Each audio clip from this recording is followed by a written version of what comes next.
Le journal. Bienvenue à tous, les titres de votre journal. Près de 4 milliards de nos francs, c'est le budget prévisionnel de la mairie d'Ovendo pour l'exercice 2020. Un montant en légère hausse arrêté ce lundi au terme du conseil municipal de cette commune. Grève générale illimitée dès ce lundi à Major Transport. Les employés de cette société de transport terrestre réclament la satisfaction totale de leurs points de revendication. Et puis nous parlerons de la disparition des journaux dans les différents kiosques d'Oyem dans le Wellington, une situation due au Covid-19. Le saviez-vous ? Il existe des gestes simples à connaître pour empêcher la propagation du coronavirus. On les appelle les gestes barrières. Quels sont-ils ?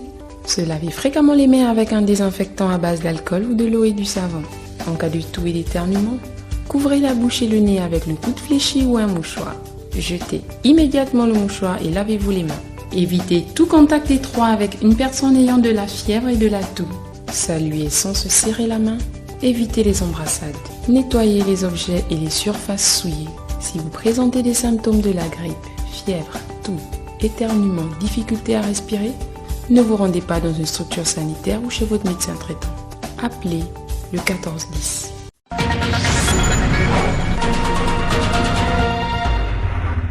Merci à tous d'avoir choisi Radio Gabon la référence pour vous informer. En ouverture, le conseil municipal de la commune d'Ovendo, tenu ce lundi au sein de l'institution, a retenir le vote du budget prévisionnel pour l'exercice 2020, arrêté à près de 4 milliards de nos francs. Un montant en légère hausse par rapport à l'année dernière. Plus de précisions avec Freddy Bouvila.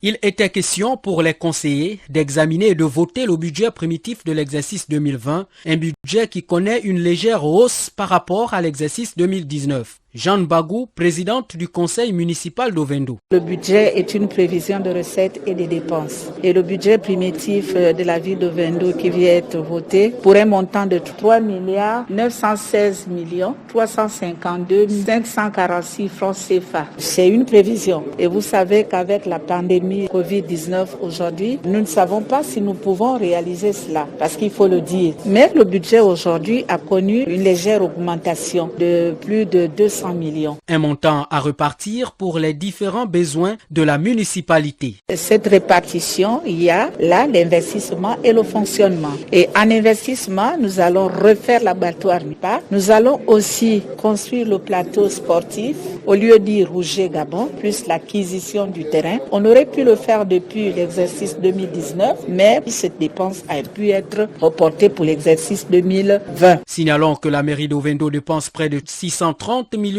par an pour l'entretien de ses voiries, d'où cet appel à l'endroit des autorités compétentes pour une augmentation de la subvention afin de rendre cette localité plus propre. Ils travaillent régulièrement avec les mairies. Les chefs de quartier auxiliaires de commandement ne sont pourtant pas établis dans toutes les subdivisions des communes. Quel est leur rôle et comment sont-ils désignés ou nommés? Les éclairages dans ce reportage de Issa Steve Mefan.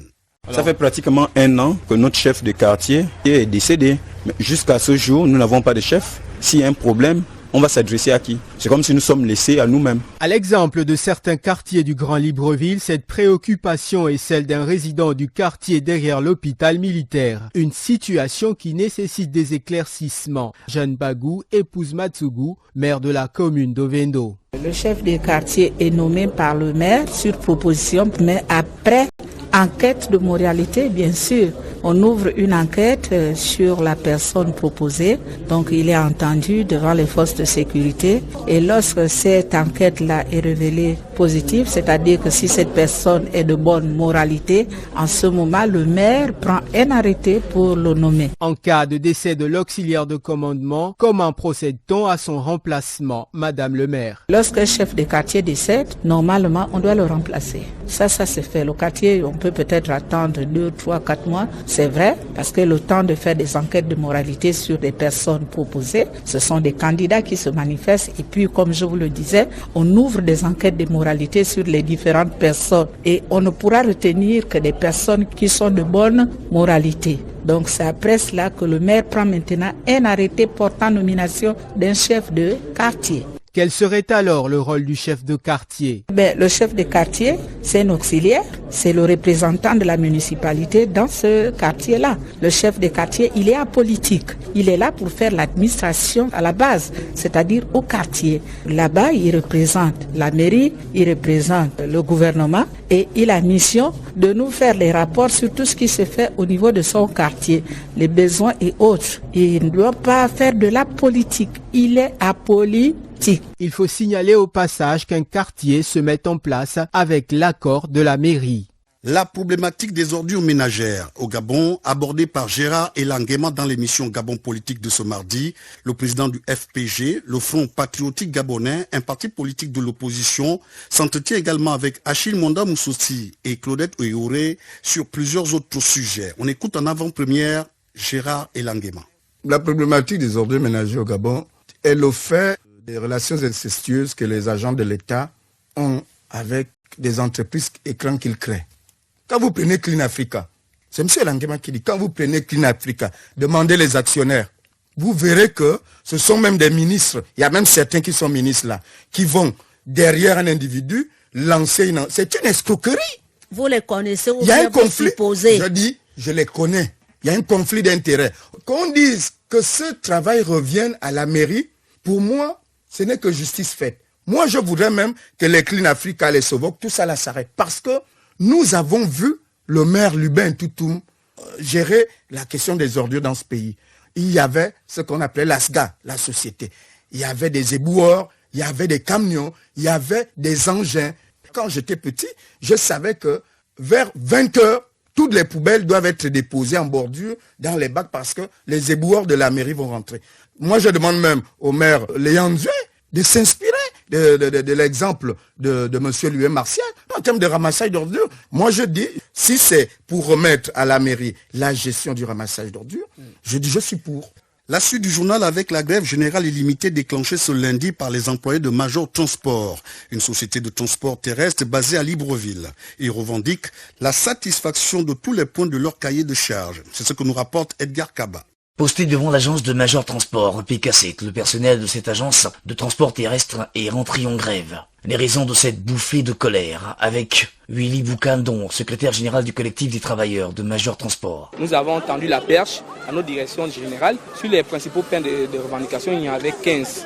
Jusqu'à ce jour, ils se sont penchés que sur un point qui est le paiement de salaire, nous y avons des arriérés de salaire de 3 mois. Il y a la situation de la CNSS qui n'est pas régularisée, d'où ils ne versent pas la CNAMGS. Qui n'est pas régularisé et des retraites des pensionnaires. Aujourd'hui, nous avons perdu un collègue. Il n'y a pas eu d'assistante de la direction générale. Nous avons des collègues qui sont dans des situations de précarité que nous ne pouvons plus dénoter. La direction aujourd'hui a décidé par la pression que nous avons faite de payer 2 mois de salaire sur 4. Nous nous sommes aussi dirigés vers la direction générale pour complément d'information. Eric Mevienne, manager, apporte quelques nuances et quelques éclairages en vue d'une résorption de cette situation de tension. Au regard d'un certain nombre de difficultés que nous traversons depuis le 4e trimestre 2019, nous avons eu des retards de salaire et lorsque nous partions en confinement, ces retards n'avaient pas été résorbés. Nous avons été informés par voie de presse qu'il fallait que nous arrêtions nos activités. Cet arrêt a été confirmé par le ministre des Transports le 24 mars à la télé et le 25 mars, Major Transport n'a pas eu d'autre choix que d'arrêter ses activités tout en envoyant des courriers aux employés pour leur dire voilà, on est obligé d'arrêter. Aujourd'hui, nous réglons les salaires. Par la suite, nous nous rapprocherons de l'inspection du travail pour voir comment on peut articuler les négociations. Et puis, après, on communique et on s'assoit. La grève ne sera pas levée si tous les points de revendication ne sont pas réglés. Quand nous quittions Major Transport, les agents grévistes étaient toujours remontés et postés devant cette agence de transport terrestre. Les voiries urbaines, on en parle encore dans ce journal et on débute par l'état désastreux des routes du Grand Libreville. On retrouve Edgar Kaba pour le constat. Des creux de très grande dimension le long de la route boueuse de Midobé 3, qui jonche paradoxalement quelques belles habitations et maisons précaires construites à certains endroits se sont offerts à nous. Sur cette route dégradée, les voitures ont du mal à circuler. Ce Tom, au volant, dit son ras-le-bol à notre micro. C'est Mindou 3, sorti des pavés, PK10. Alors nous vivons un calvaire, qui dit pas son nom. Tous les matins, il faut faire laver le véhicule. Et après, une fois vous sortez, vous êtes obligé de refaire laver. Nous sommes pratiquement habitués à laisser le véhicule comme ça, 1 semaine, 2 semaines sans le laver. Nous appelons au moins les autorités de faire quand même un tour. Nous ne devons pas attendre rien que les grandes périodes électorales. Vraiment, nous souffrons. Quelques habitants de Midoubi 3 jusqu'au lieu du château et qui mène vers la Maison Blanche, espace très connu du plus grand nombre, dénonce la situation également. Au carrefour château, là, il y a un grand trou. Par le côté de Mindoubé, pavé, allant vers le chef, est plus pur que là-bas. Je dois marcher jusqu'au pavé pour emprunter un clando ou un taxi qui peut m'amener à Wenje. À Wenje, maintenant, de Wenje, on prend maintenant les autres taxis. À partir d'ici jusqu'à l'autre côté, tout ça a été inondé, les maisons dans l'eau, la route. Personne ne pouvait circuler. Les gens s'attrapaient pour marcher, vu qu'il y avait le courant, la pression d'eau. On marchait en file indienne, les uns derrière les autres, on s'attrapait, on essayait de traverser. Partons de là, direction la route de Damas, derrière la SEJ, dans loin de l'ancienne poste, vers les Colibris. Là aussi, les nids de poules dictent leur loi. Un automobiliste et un des autochtones décrivent le calvaire vécu. La route est complètement dégradée. Vraiment, on a du mal à passer. Ça nous bousille les voitures, mais qu'est-ce que vous voulez? Nous sommes en plein centre-ville et c'est pas normal. Ça me fait plus de 15 ans. Moi, je pense que cette route-là, elle a été dégradée depuis bientôt plus de 15 ans. On a beau se plaindre. À l'époque, nous sommes allés voir le Premier ministre Ona Ondo, qui nous avait rassuré que non, en tout cas, les travaux se feront. Mais malheureusement, jusqu'à présent. Et combien de premiers ministres qui sont passés après lui, vous vous rendez compte? Ces routes dégradées viennent se greffer à la longue liste que compte des routes en piteux état du pays. La situation des routes n'est guère reluisante à Ibunji en Ogouelolo. Là-bas, les populations vivent un véritable calvaire et ne savent plus à quel sein se vouer. Le reportage est de notre correspondante locale, Bertie Moulet-Talamanti. La route est Ibunji. Elle est finalement coupée. Les vivres sont là et alors ça ne marche pas. On est là depuis 23 heures, on a dormi là. Cette situation qui n'est plus à présenter dans cette partie de la province de l'Ogouelolo vient une fois de plus témoigner le calvaire que vivent les populations du département de l'Ofuonoy dans le sud-est de la province. La route qui devient de plus en plus impraticable en cette saison pluvieuse est un véritable casse-tête pour les usagers de cette trajectoire. Un calvaire vécu par l'équipe chargée d'acheminer les kits alimentaires dans cette partie de la province. L'État gabonais a donné les vivres aux gens de Ibunji. SBL est là pour les transporter. Depuis 23 heures, on est là. On a dormi là sous la pluie, mais ça ne marche pas. On est vraiment dans une situation difficile. Du moment qu'on a dormi là depuis 23 heures jusqu'à par heure, nous sommes là. On n'arrive pas à sortir. Les routes sont coupées. Qu'est-ce qu'il faut faire? Sur la nationale, la route est coupée. La population de Ibunji est privée. Et là maintenant, ils ont des enfants, ils ont des femmes, ils vont se rendre comme dans les hôpitaux. Ils vont trouver la mort facilement. Parce que là, il n'y aura pas les voitures qui vont rentrer, qui vont sortir. C'est donc après 2 jours de route que les populations de l'Ofuonoy ont reçu les vivres qui leur étaient destinés. Long d'environ 150 km, des crevasses et énormes bourbiers se multiplient sur cet axe routier, ralentissant ainsi la circulation des véhicules qui passent parfois des jours et des semaines avant de se frayer d'autres chemins. Cette situation, il faut le rappeler, impacte négativement l'évacuation des produits agricoles et activités commerciales dans le département de l'Ofuonoy, d'où vous appelle Bertie Moulet-Talamanti pour le compte de Radio Gabon. À Oyem, dans le Welentem, les lecteurs des journaux ont du mal à s'informer ces derniers temps et pour cause, la disparition des 10 journaux dans les kiosques de cette ville du Septentrion. Une situation qui serait due au coronavirus. Le point avec Firmin et les Bien-Mesures. Le constat est palpable dans la province du Welentem, à Oyem en particulier, où la sous-information par manque des journaux de la presse écrite alimente le quotidien des intellectuels depuis que le gouvernement a institué un nombre de mesures barrières face à les menaces planétaires du coronavirus. Le quotidien L'Union, Gabon Matin, les médias privés et bien d'autres, peu importe leur contenu. Les lecteurs ne savent plus donc à quel sein se vouer, sinon à la pratique du rafistolage d'informations à partir du canal bouche à oreille. Mieux, le téléphone arabe constituant ainsi un excellent moyen d'alimentation des fake news, c'est-à-dire la propagation des fausses nouvelles en cette période aussi sensible que précaire au plan économique et sanitaire. Moi qui suis un habitué lecteur de journaux, je trouve vraiment d'énormes difficultés à m'approvisionner. Ici à Oyem, dans les différents kiosques à journaux, il est quasi impossible actuellement de trouver même un seul journal. N'en parlons même plus du quotidien L'Union et tout le reste. Donc je pense que pour des mesures de confinement, par rapport à la maladie qui prévaut, le gouvernement aurait dû trouver un palliatif pour que les journaux soient acheminés dans la commune d'Oyem, puisque nous voyons qu'il y a des médicaments qui peuvent arriver, il y a des denrées alimentaires qui peuvent être acheminés, donc pourquoi pas aussi pas donner la faculté aux voitures d'apporter les journaux. Les populations les plus reculées, si on peut prendre l'exemple de ceux qui sont à Medoune par exemple, qui ne reçoivent même plus le signal de Radio Gabon, la provinciale, c'est quand même un manque à gagner pour ces auditeurs qui ne souhaitent qu'être informés en temps et en heure. Donc si le gouvernement peut faire un effort dans ce sens de soulager les populations qui ont besoin d'informations, ça va être un ouf de soulagement. Autrement dit, le cri de ces lecteurs des journaux au contenu divergent apparaît au loin, ici dans la province d'Oulentem, comme étant une dénonciation des conséquences économiques et un étouffement de l'information en cette période où les populations sont rivées sur l'évolution grandissante de la propagation du coronavirus au Gabon. En ligne d'Oyem pour Radio Gabon, la référence Firmin. Elle est bien mesure. Parlons à présent de cette nouvelle tendance propre aux habitants des villes au Gabon. Certains d'entre eux préféreraient consommer de l'eau minérale lorsqu'ils se rendent dans leur village, au prétexte que l'eau qu'ils y trouvent ne serait pas potable. Une attitude que n'apprécie pas tout le monde. Le reportage est de Christelle Yanedou.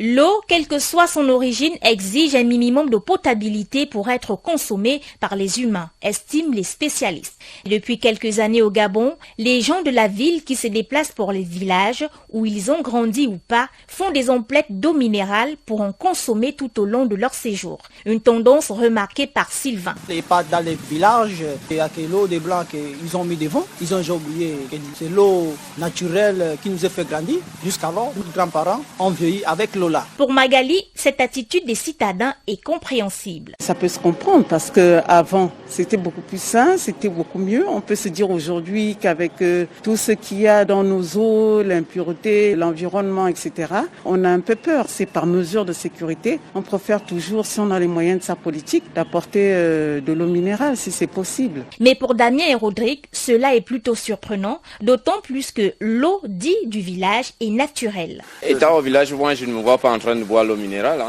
J'appelle ça un buzz. Ce sont des buzzmatiques qui vont au village avec l'eau minérale. Qu'est-ce que je ferai avec les bouteilles d'eau minérale au village? Non, l'eau minérale, je laisse ça de côté. Ça, c'est pour d'autres situations. Mon village, j'ai de l'eau de source. Je vais au puits, l'Iteroulou. Je suis Massango. Ok? Là-bas, ça sort de la roche. Elle est propre. Alors là, propre. Une belle eau, une eau pure. Et même vers les campements dans la brousse, il y a des lianes qui ont de l'eau. Je vous assure, cette eau-là, elle peut vous soigner tout ce que vous avez. Dans ce cas de préférence pour la consommation d'une eau plutôt qu'une autre, c'est certainement cet adage qui prévaut. Les goûts et les couleurs ne se discutent pas.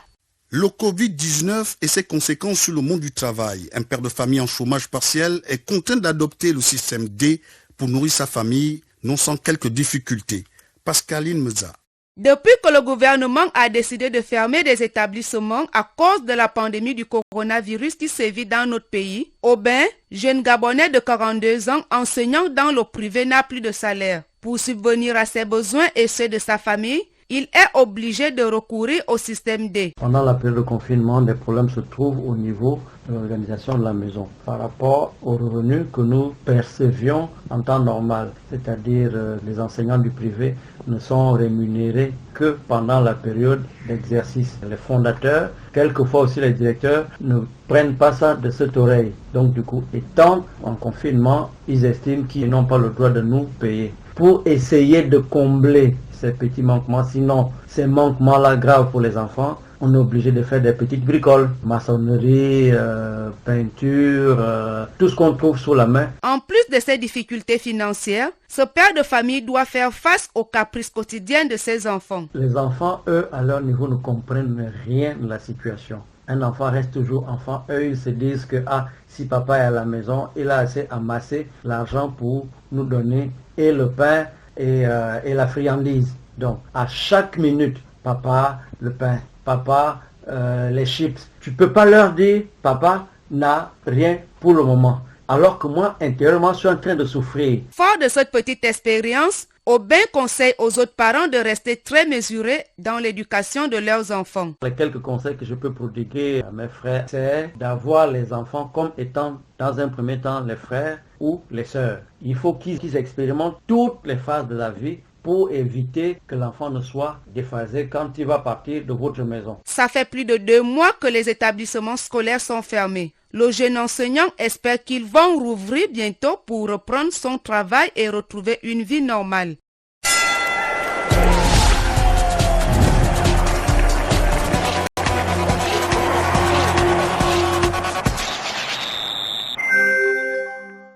En sport, 4 Gabonais viennent d'être promus dans les commissions techniques de la Fédération internationale de Maracana Association.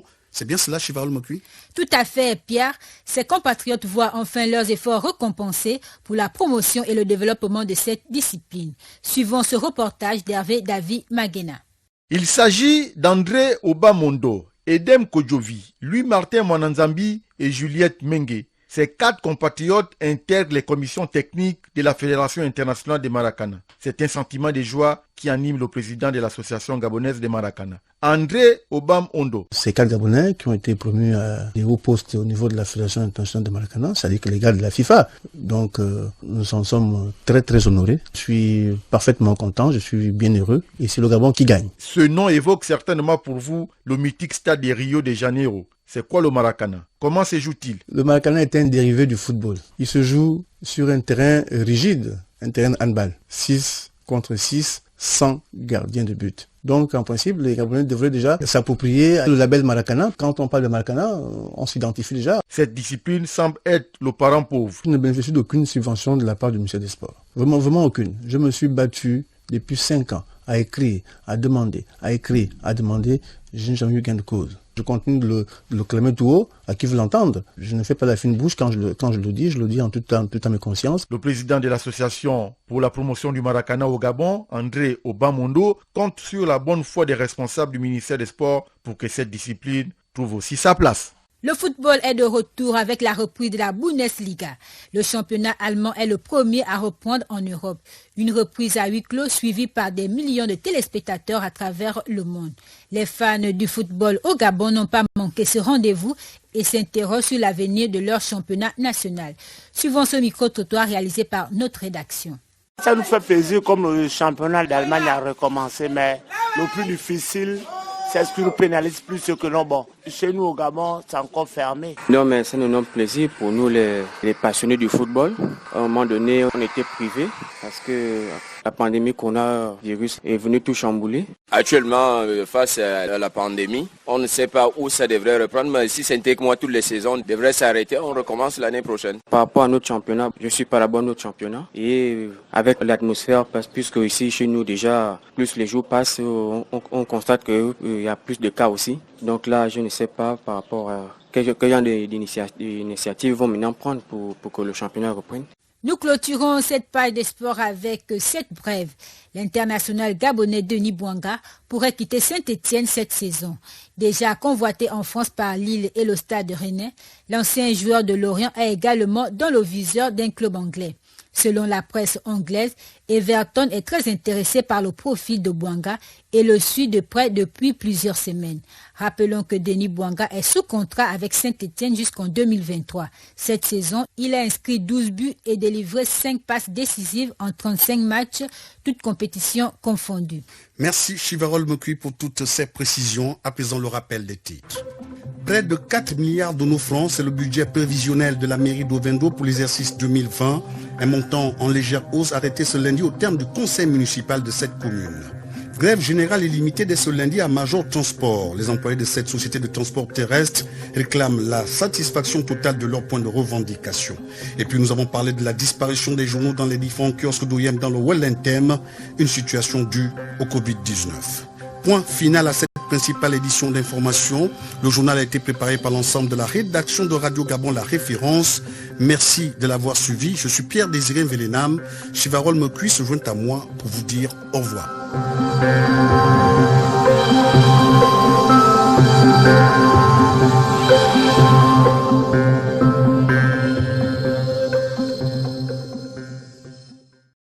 Vous êtes câblé sur Radio Gabon émettant de Libreville, 88.7, 96.5 FM. Où que vous soyez, nous sommes avec vous.